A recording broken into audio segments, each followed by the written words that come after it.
qu'il y a eu le procès de Charlie Hebdo en 2020 ou 2021, je suis monté au créneau et j'ai dit que vive Charlie Hebdo. Je sais faire la différence à des moments. Je suis en même temps un responsable du culte musulman. Vous avez la tête de 400 mosquées en France, je le disais. Il y a une communauté musulmane qui, aujourd'hui, a des sensibilités qui doivent s'exprimer. J'essaye de les exprimer dans un cadre purement légal. Je suis un des rares responsables musulmans à dire « je suis Charlie Hebdo ».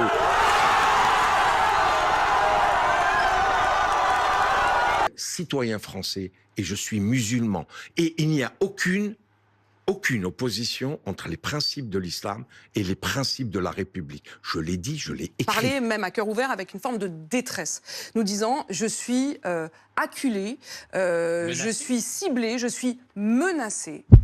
Est-ce que vous pouvez nous en dire plus? Non, vous avez dit l'essentiel, c'est qu'aujourd'hui, être attaqué de cette manière aussi virulente, je vous ai dit, par d'abord des détracteurs, des jaloux, mais en même temps, il y a des desseins politiques.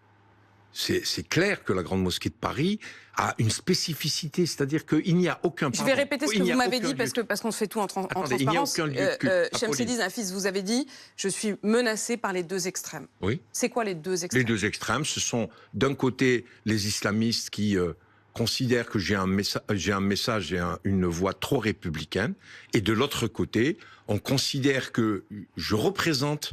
Excusez-moi d'être un tout petit peu, je dirais, je vais parler de moi. Oui, je représente dignement le culte musulman.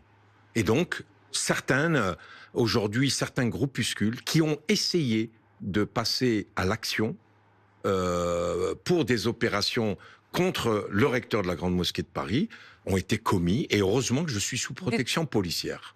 J'en dirai pas plus. On a tenté de vous assassiner? J'en dirai pas plus. Monsieur le recteur, juste avant la coupure, je vous posais la question des influenceurs, ce qu'on appelle les influenceurs franco-algériens. Pourquoi je vous pose la question? Parce que lorsque je vous ai interrogé sur Boualem Sansal, vous avez dit c'est un individu algérien et français, mais quand il est en Algérie, il est algérien. Vous avez vu ce qui s'est passé avec l'influenceur Doualem?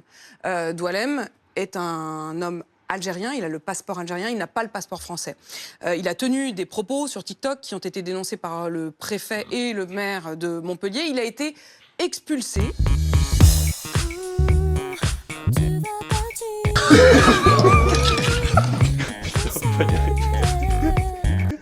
Mais à l'arrivée en Algérie, les Algériens ont dit on n'en veut pas et l'ont renvoyé en France. Comment est-ce que vous voyez ce paradoxe? Il a le passeport algérien et il n'est pas accepté sur le sol algérien. On nous le renvoie alors qu'ici, il n'a qu'un droit de séjour. Il a un droit de séjour, il a des enfants français, il a une femme ou une compagne française. Mais cette position-là, pour le coup, algérienne, elle est en total paradoxe. Non, attendez. Moi, d'abord, je voudrais vous dire, Apolline de Malherbe, que toutes les déclarations qui ont été faites sur une base de violence, d'appel à la violence, moi, je les dénonce et les condamne. C'est clair, net et précis. Parler de ces influenceurs, pour qui, comment, j'en sais rien. Mais en tout état de cause, toutes les personnes qui se sont exprimées contre le peuple français, contre, je dirais, les institutions de l'État, c'est quelque chose de déplorable. Maintenant, vous posez la question de son expulsion. Il est là, aujourd'hui, il est revenu, il est en rétention administrative, il va y avoir une décision de justice qui va être prononcée. La seule chose que j'ai su des médias, c'est que quand il est arrivé en Algérie, la police algérienne lui a posé la question « Est-ce que vous voulez rentrer en France ?» En Algérie, il leur a dit « Pas du tout. Mes enfants, ma vie, elle est là-bas. » Et il est reparti.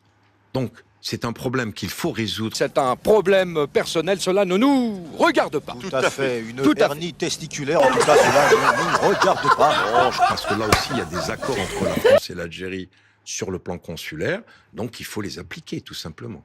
Et justement, cette question, elle est aussi au cœur. Vous reviendrez pour en parler. Je voulais vous laisser encore un mot. Donc, je vais avoir un abonnement chez vous. Vous allez avoir un abonnement chez moi. Je trouve ça. Je veux dire, le mieux, c'est toujours de donner la parole. Merci en tout cas de m'avoir donné la parole. Et c'est très important, et c'est très important à mes yeux. Monsieur le recteur, un dernier mot sur cette prière que vous avez demandé aux imams de prononcer après le prêche du vendredi.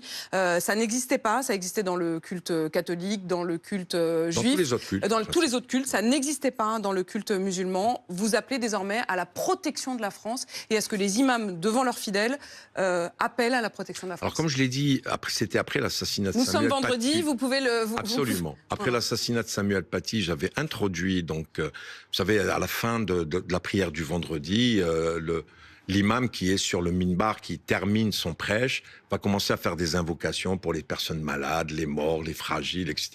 Et j'ai demandé à ce qu'il introduise, donc, quelques phrases d'invocation pour la protection de la France, du peuple français, pour la prospérité de la France, etc.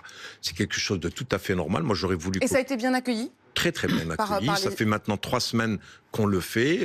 Les fidèles reçoivent le message sans aucune espèce de réclamation. Vous savez, moi, à la fin du prêche du vendredi, je sors, je reste devant la mosquée, je parle aux fidèles, et jusqu'à présent, des 3 semaines, personne n'a dit quoi que ce soit. Merci. Parce qu'ils vivent en France et ce sont des citoyens français. Et le fait de faire ce genre d'invocation, pour moi, ça montre notre attachement à la France. Merci.